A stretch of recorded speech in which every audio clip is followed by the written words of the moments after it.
Hello, everyone. My name is Dr. Lindsay Clendaniel, and I am with Thinking Tree Psychology. I'm the director and owner there. I'm a pediatric psychologist, and I'm here today to talk about childhood anxiety. Feel free to say hello, tell me where you're from.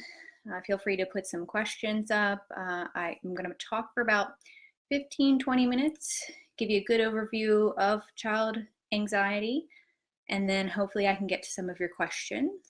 This is just, hello, this is just a reminder that today this is an information seminar, so this isn't therapy, but I really hope that I can give you some good information and give you a sense of what to look for in your child, a little bit more about what anxiety looks like in children, and give you a sense of when do I start thinking about treatment or seeking the help of a mental health professional. Okay, so let me I'll go ahead and get started. Let's talk a little bit about anxiety. First of all, it's really important to remember that anxiety is normal. We all experience anxiety. We need it to accomplish everyday tasks, meet deadlines. It's very common to have a little bit of anxiety in a new situation or when you're mastering a new skill. Our brains are programmed to be on alert for these kind of situations, as well as situations that may be dangerous. And our brains are also programmed to help us survive that danger. So we're hardwired to understand when there is a need to be on that high alert or to have some anxiety. Our brains and our bodies are connected. So when our brain responds and we've noticed some anxious thinking, our body also responds and the engine gets going, as I say to kids. If we didn't have anxiety and there was a bear running around on the loose or coming after us, then we would just get eaten or we would continue to be in danger. So again, that anxiety happens because we were programmed that way. It is programmed to help us survive. So when your child experiences anxiety, I think it's really important to first and foremost remember to acknowledge your child's anxiety, because it is normal. Help them label it, help them understand what it is. But then also move on and get busy doing something else. And because we also don't want to dwell too much on that anxiety, particularly if it happens over and over and over again. And we'll talk about what to do when that starts to happen. So let's think about then where anxiety actually starts. It's a combination of things. We have genetics playing a role, as well as environment and experience, previous experience. Some of us are born really with the volume turned up on our anxiety. And so our minds tend to associate danger with something that might just be an everyday task. While other people and children may not yet have the skills to cope with anxiety or have trouble learning the skills to get through anxiety-provoking situations. And that's where parents can begin to play a role at recognizing that their child is in need of some skills, in need of some tools, and to help them start to develop those skills. And some children might pick up on that rather quickly or even figure out some of that on their own. And some children might need a little bit more help figuring out what those skills are and what coping tools work the best for them. So that's a little bit of an overview of how anxiety starts. And so let me just check in here. Got a couple other people joining. Hello. So we had a chance to talk a little bit about what anxiety is, how anxiety starts, and we can talk also a little bit about what the signs of an anxiety might be for a child. In children, anxiety can present with the obvious, like they're talking to you about worries or being nervous. But there's a lot of other more subtle signs that I think is important to talk about, especially for children, because young children in particular are not always going to be able to tell you that they're worried. They're not going to be able to use those words or label it. So number one, if a child is coming to you and they have what you might consider to be excessive worry, worrying about everyday things, worrying about a lot of different things, and feeling like that you as a parent might have to constantly reassure them. That is a sign that they're having worry. They're having worry a lot of the time, and that they're having trouble on their own figuring out how to cope with that worry. Now, worry, that being said, worry doesn't have to be general. Worry and anxiety can also be quite specific to something like, let's say, storms, or separating from a parent, or going to school. A child can have a lot of worry about one thing and be having trouble coping with that situation, and they might not have quite as much anxiety in other situations. Anxiety can also present itself as something other than worry. Sometimes particularly when children are having difficulty expressing or understanding that anxiety, you may notice it more in the form of irritability or anger or even outbursts, because they're having difficulty understanding what might be going on for them. And their whole, as I mentioned before, their whole system, their whole body can start to get revved up, and then it doesn't take much to set them off. And so you might notice actually a change in their mood in other ways, such as that irritability, anger, and for some children, there's also more tearfulness or more sadness. With anxiety can sometimes come withdrawal or sadness or depression, feeling quite isolated, even though anxiety is a common thing, feeling sad about that the anxiety might not get better, or they don't know what to do about it.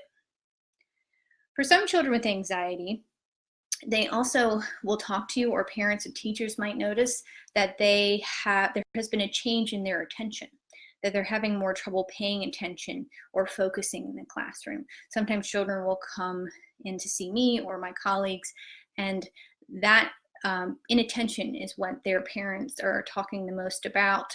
But once we get talking and we do an evaluation, we actually determine that anxiety is playing the biggest role. And that's because a big part of our brain, or our memory, called the working memory, I like to think about it as a bucket.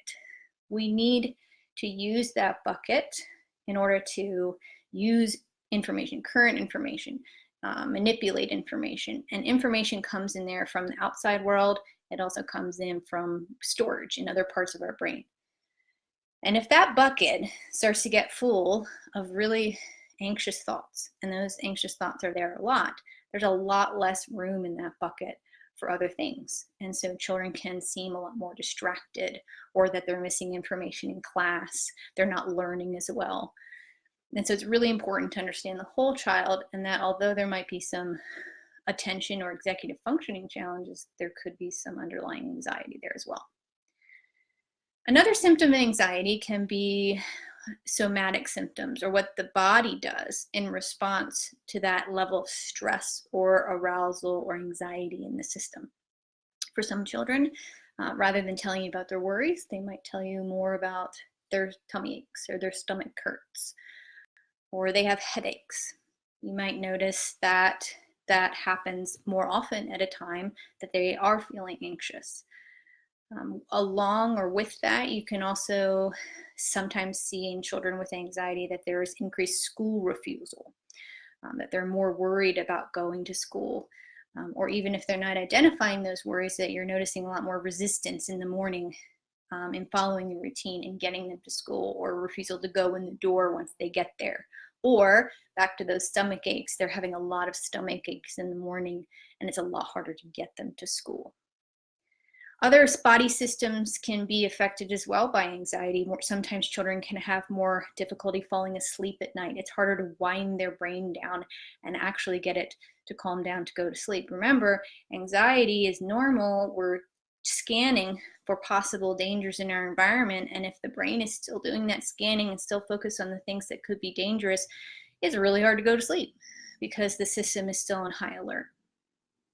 Appetite can also be affected as well. Sometimes children may have less of an appetite, or they might have more of an appetite. Frequently it's on more of the lesser side, because it's associated with some of those somatic complaints, again, that their stomach doesn't feel good a lot of the time, so then they don't want to eat so much.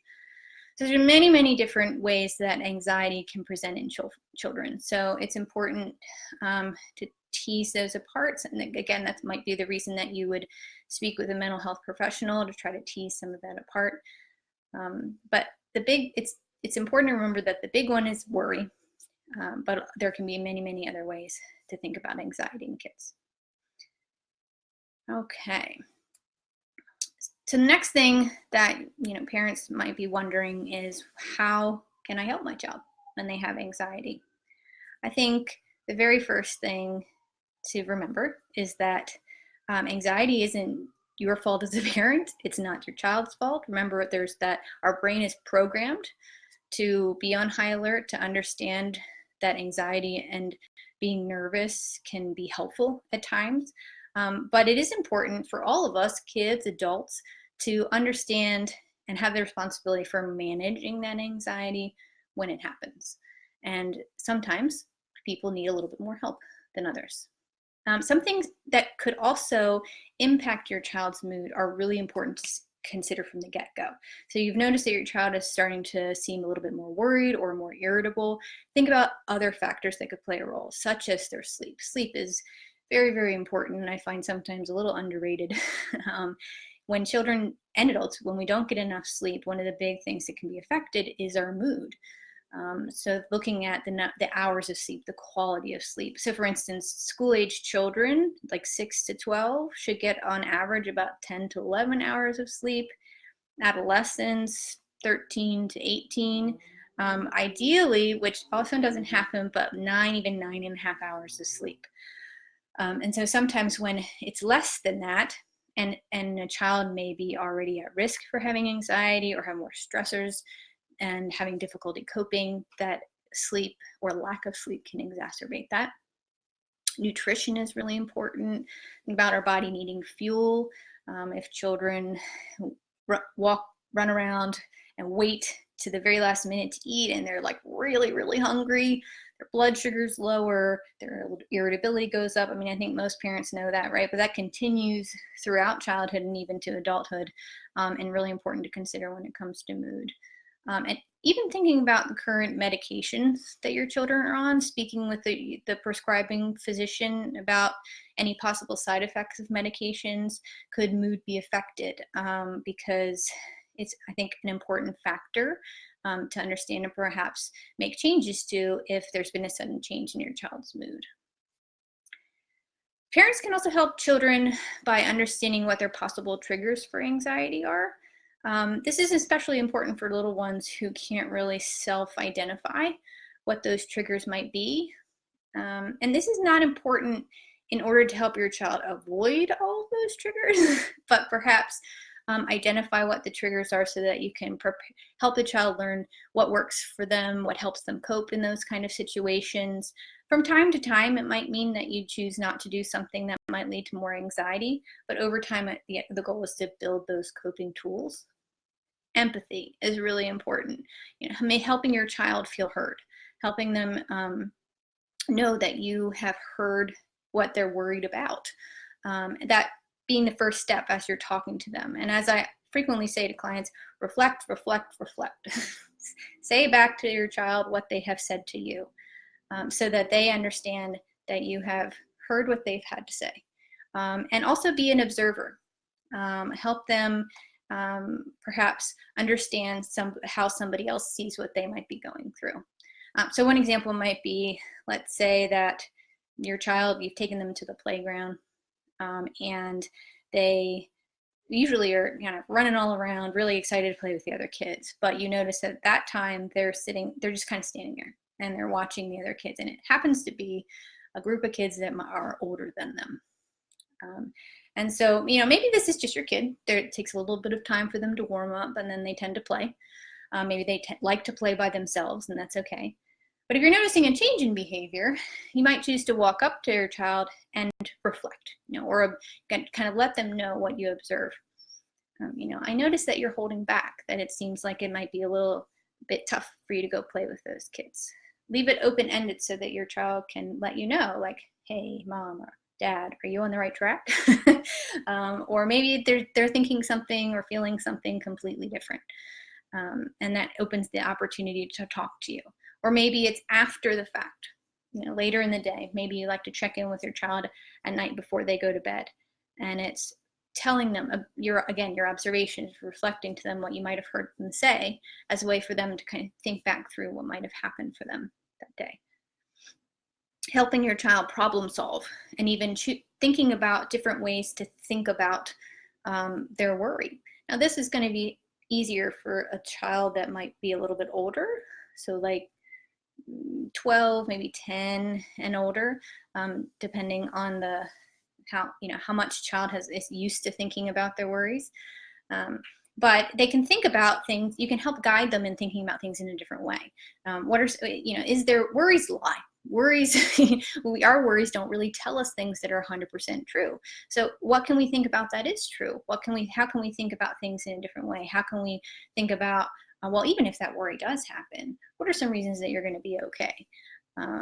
You can also make a plan. Like if there is a specific situation that a child might be anxious about, let's say going to sleep at night by themselves, you can make a plan that stretches out over time for small changes to help shape their behavior, help them cope with those individual small steps so that they feel like that they can achieve that bigger goal. So I'm throwing out a whole bunch of different ideas at all of you, just to give you a sense that there's a lot of different ways to help kids with anxiety. As a parent might feel really confident in helping them through a lot of these different ideas, but don't be afraid to also reach out for help when you feel like you need it. And so that kind of gets to my next point of, when should I seek treatment? When should I think about actually talking with a mental health professional about my child's anxiety? I think first and foremost, it's really trying to get an understanding of, is this anxiety, is this constant worry impacting your child's everyday life or functioning? Can they be a kid? Can they be the kid that that they can be? Are they telling you that they can't be the kid that they want to be? This might look like difficulty following their daily routines, having trouble attending school, withdrawing, not really hanging out with their friends as much, not being as interested as much in some of the things they used to do. At least they tell you that. Perhaps there's some anxiety there that's leading to that withdrawal. And so that might be the time to reach out for help, reach out to a mental health professional. But there's not really a magical time.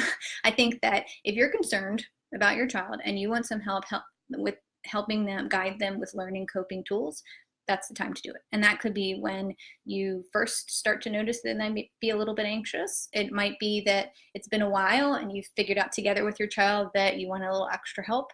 And that's the way to do it. And so, I think your pediatrician is maybe a good place to start, bringing it up with your child's pediatrician, particularly if you are not in the area where we are in Severna Park, Maryland.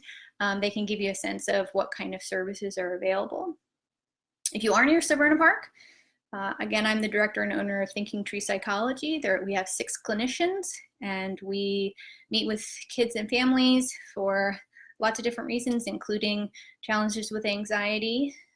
Myself, as well as my colleague, Dr. Emily Wald, we are also trained as pediatric psychologists. And so we meet with children who also are learning to cope with chronic medical illness, pain, or some of those somatic symptoms that we talked about that can be associated with mood challenges.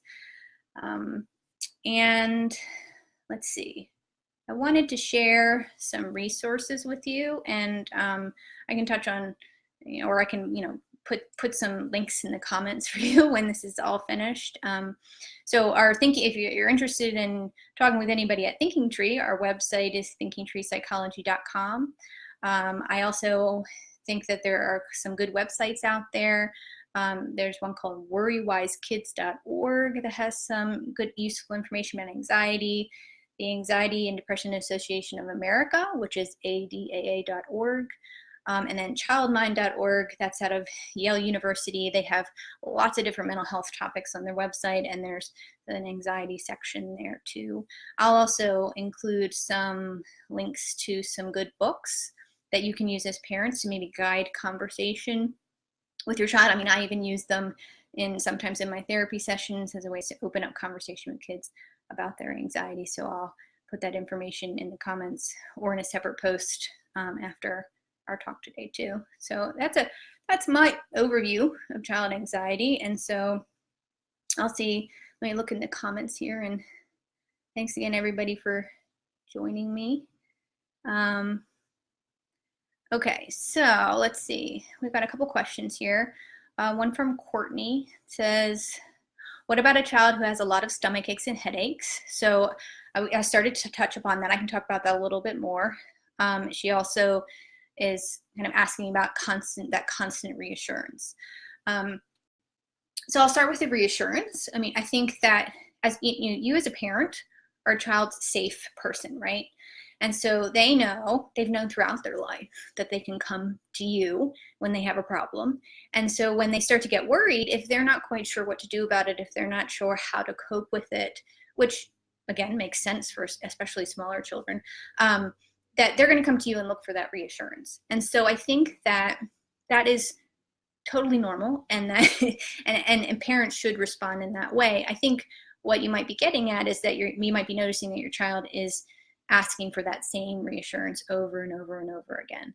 I think that it's okay to save your reassurance in order to encourage them to utilize some coping tools. And that again might be in your own discussions. You kind of talked about it another time when they're not asking for that reassurance about some things that might be helpful, or that could be in work with a mental health professional. But if you're able to guide them and redirect them to use some coping tools, or even just redirect themselves, getting busy doing something else, you have the ability to let them know that you're there, but then also have a kind of a limited talk time, let's say at the end of the day, of like, we're going to be able to talk about this. I promise we're going to be able to talk about this, and I'll help you out with it. Let's do this right now. So they start to get in that habit of problem solving and using those coping tools. You also asked about the stomach aches and headaches. So as I mentioned a couple times as I was talking through anxiety, the mind and the body are connected, right? And so if you'll let me talk a little bit more about the nervous system, I'm a little bit of a nerd that way. The nervous system, remember, your brain is like the computer, right? It sends out messages to your body, and then through your nerves, and then your nerves send them back. And we have a lot of different nerves that are kind of in charge of sending different signals. And when we enter that stage of high alert, when we notice that there's some sort of danger, and that's just based on how we interpret it. So that could be that there's like a bear, right? Or it could be that we interpret something else is really going to go wrong. Like, well, if mom leaves right now, something bad's going to happen to her.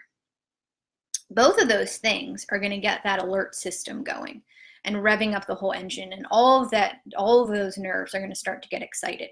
And that includes nerves that are sensitive for pain and discomfort.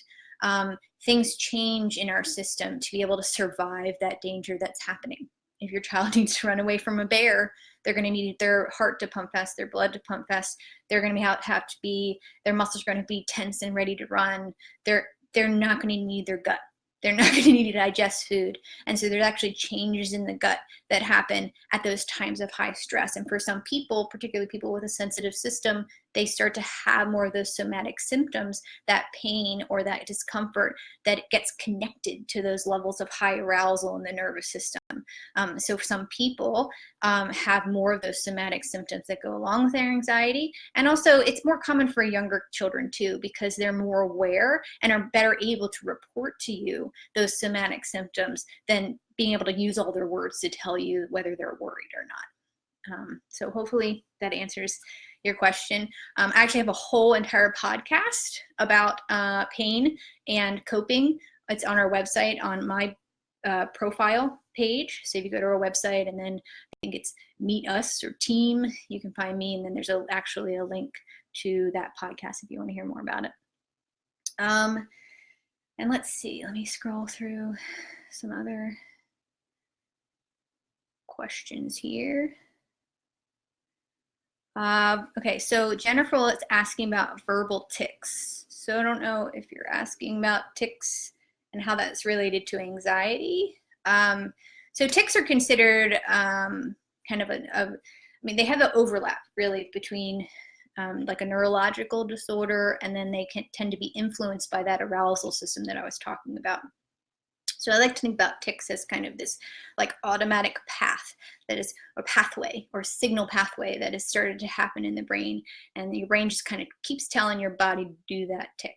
And that starts to be a very automatic process. And there's a treatment called habit reversal that tends to be quite effective as a behavioral treatment that you can work with kids, with adults, to help manage their tics. I often end up meeting with children that have tics more on the anxiety part, and we kind of work on both, but more on the anxiety and things, because for some people with tics, that increased arousal in the system that happens with anxiety can also make it more likely that they're going to experience tics. So it's not that one necessarily causes the other, but they tend to be related. So for a child who has a history of anxiety as well as a history of tics, then they can often find benefit from learning both the strategies that I teach kids, which tend to be like thinking tools for managing anxiety, body tools for managing anxiety. And by calming down the nervous system, they can find that they have some management of their tics. Okay, let's see.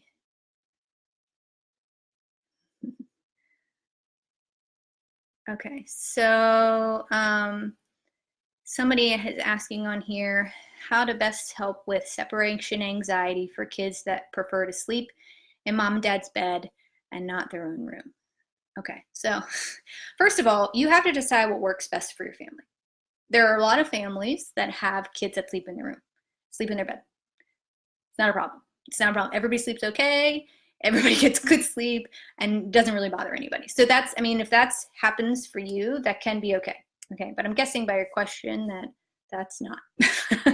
Or that you'd like your child to eventually get over into their own bed. I find that for bedtime challenges that, first of all, I think you want to feel like that your child has some good coping tools for their worries. A better understanding what their worries are, being able to talk to you and learn some coping strategies, some of the ones that I talked about above or before, just, you know, when they're awake, when it's not bedtime. And then I also talked about the idea of coming up with a plan, or like a stepwise plan of helping them get closer to the bed and helping them feel like they have some success. For some kids, particularly younger kids, sometimes combining that with like a bit of a incentive plan can be helpful, so that for every night that they do it, they might earn a point, and then when they earn a certain number of points, they can move on to the next level, or they can move on to the next privilege, and helping them feel like they, in the end, obviously the goal is to feel like, yay, I slept in my own bed. But when a child is experiencing anxiety, they might need a little bit of motivation to make those steps. So that can be helpful as well. I'm going to put up a link. One of the books that I was going to link to is actually a book that, about worries, but the same author has a really good workbook that's what to do when you dread your bed. And it has some of those activities in it to help kids get, that stepwise progression of getting them closer to being in their bed. So that's what I would recommend. Some people might go another direction, build up those coping tools, and then rip the Band-Aid off. But I like for kids to feel like they have a lot of successes. They're more likely to make progress if they notice those small successes. That's at least just what I find.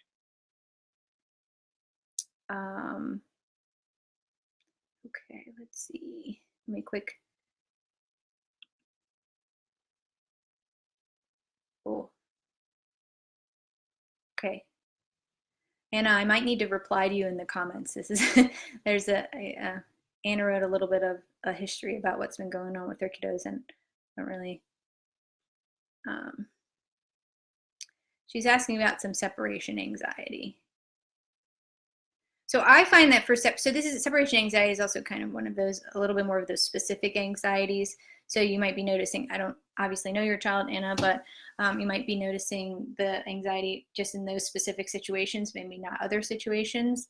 But I think that I find that with separation anxiety, that's like stepwise plan of like getting closer and closer to the thing that you want them to do can be really helpful, because it's finding their threshold, right? Talking with them, particularly I think you mentioned that your child is nine almost. Oh, it's a 9-month-old. Oh, poor little guy. Yeah, I'll have to, I might comment for you in the comment section. You know, you're right that it's my understanding, I am not an infant expert, but it's my understanding that yes, that part of this is part of that developmental stage, that there is a lot more separation anxiety in that 9 to 10 month window. Your kiddo is not going to really understand a lot of what I was talking about, right? At that small of an age, he's or he is not. He just wants to be with you, right? He just wants to be with you, and there's a lot of different ideas. My understanding that I'm sure you've tried of getting, having things around him that are familiar. But I'm less of an expert on this area, and honestly, I'd be giving you mom tips and less of professional tips. But let me think about this one and see if there's any specific tips that I can give you based on like what I've already talked about with anxiety. But yes, please know that what you've written here, that part of this is in that developmental age. It is appropriate for him to actually not really want to separate you, because he's more aware of you being gone. He understands that when you walk out of the room, you're not there. Where before that, he didn't really understand. Another, I guess, little mom tip I'll throw at you. If you don't already have access to the Wonder Weeks app, it's just good information about development there. All right.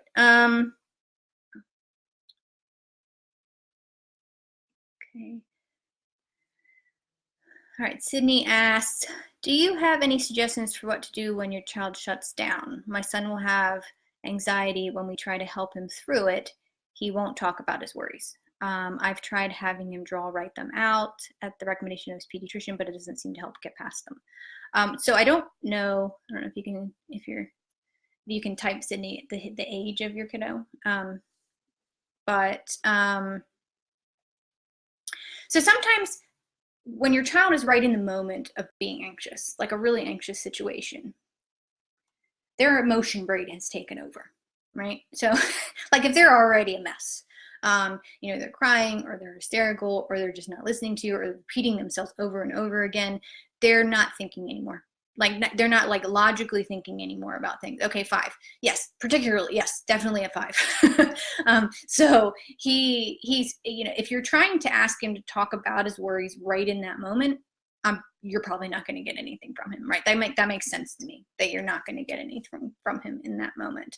And another thing I think to understand is at 5, although I think he can start to, he might understand. Maybe you've talked to him about emotions before. He understands what emotions are, but he's still really working on developing an understanding of what is happening for himself. And so it's hard to tell, obviously, from your comment how many words you're trying to get from him, but I think it's helping him if he's right in the middle of being super anxious with something and shutting down, then sometimes it's sitting with it, which I think can sound completely overwhelming, but it's how do I be there for him in this moment? How do I maybe sometimes that's literally like sitting. Some kids they don't want any more words. They want to know that somebody's there. They want to know that somebody's listening. And you as a mom are going to know what those signs are when it starts to wind down, right? And then and that's your time first I would say, you know, I noticed that you're calming down. That's really great. Or something, you know, whatever words tend to work for your son, right? I think the idea of drawing and writing things out that the pediatrician said is not a bad idea. It's not going to happen right in that moment. That you might choose to talk about it a little bit later, and go back to what I was talking about before about reflecting and observing, kind of helping him feel heard, helping him label it a little bit, helping him perhaps even telling him a story about a time that you were feeling worried about something, so that he starts to develop that emotional intelligence, I guess you could say, and better understanding what the emotions are. But that at 5, I wouldn't, as frustrating as it can be, you know, to feel like that you can't help your child calm down when they're in the middle of that. It's okay. Like, I wouldn't be really concerned that he's having trouble with those words of actually telling him what to do. They play. I would say at times when he's not worked up in the middle of something, you could also use your play as a way to, you know, some open-ended play, and with characters or with animals or with something like that. And, you know, use that opportunity. If, you know, at 5, I mean, I have a 4-year-old, my 4-year-old is very creative lately. You know, as if you're having conversations with these animals, you know, sharing what the animal might be feeling, or you know, helping him, you know, kind of normalize that idea of feelings, and that it's okay to be talking about them, and helping him feel heard can sometimes be really helpful. Lots of different ideas. Sometimes I'll also maybe put some other links to some ideas for you in the comments as well, or some other people that you can follow. I follow a really cool play therapist that also has some really good play ideas for helping kids better understand what's going on for them. Okay, so that seems to be it for the comments. I mean, we've been going for a little while now, so I don't know if anybody else would be joining us. Hopefully that was helpful to everyone. I appreciate you joining me today. This was our Thinking Tree Psychology's first Facebook Live, so hopefully it felt successful to everybody, and I appreciate you sticking with me. Looks like I got a couple more comments here.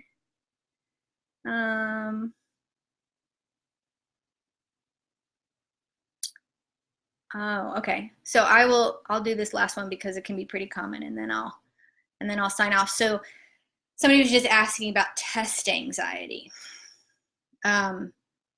with some significant migraine the day of the test and/or vomiting. And so those are those somatic symptoms that can be either, or, you know, the physical symptoms like migraine that can be exacerbated by that stress of the test, or that some people have those stressor tension headaches that can occur in relation to that stress with the test, right? So test anxiety, let's think about your child is in high school, right? So a 15-year-old. So a 15-year-old is old enough, as long as they have, you know, are developing along the normal trajectory, I would say that they are better understanding what they might be thinking. Your child could probably identify a bit of like the worries that are there, right? Very common ones tend to be that they're going to fail the test, that they're going to do really bad, they're going to get a bad grade. It's the worried thinking that happens, though, tends to go beyond that. It tends to snowball. It's like, well, but what's bad about that, right? Thinking about you know, other grades that might mean, or disappointing people, or feeling bad about themselves. There's so many different directions that thinking go. So without actually knowing your child and talking to them, it's hard to give specific examples for reframing. But if I were to see your child, we would probably be working on thinking about it in a different way, focusing on the parts that are actually true. Your child might have some evidence that they are able to achieve, even though they end up having this test anxiety, why it's going to be okay, even if they don't get the grade that they want. And I would also be working with them on things that they can do with their body to help calm that nervous system down. We work on relaxation strategies, some deep breathing, some other muscle relaxation techniques that they can use leading up to the test or even while they're doing the test. I often tell kids to take breaks during tests to do that. They kind of look at me a little funny, but that bucket that we talked about earlier, I don't know if you were joining us earlier, but the bucket that we talked about that gets filled up with anxiety, there's no test material that's going to get into that bucket if it's filled up with anxiety. And that's that blankness that kids talk about, that when they get to that test and they can't do it anymore. So we want to get rid of some of those worries out of that bucket so that they can actually get that information in there. And so that's calming the body down while also reframing the thinking. So that's it. That's a very general overview of strategies that tend to be helpful. But hopefully it gives you some pointers if you wanted to look up some of your own information, or it sounds like you're pretty local. Feel free to get in touch with me, and maybe we can come up with a plan as well. So, all right, thank you again, everybody, for joining me. We hope to do this a little bit more regularly with some different topics. Feel free to reach out to me. You can email me at info@thinkingtreepsychology.com if you want more information about our services. And everybody have a good night. Take care.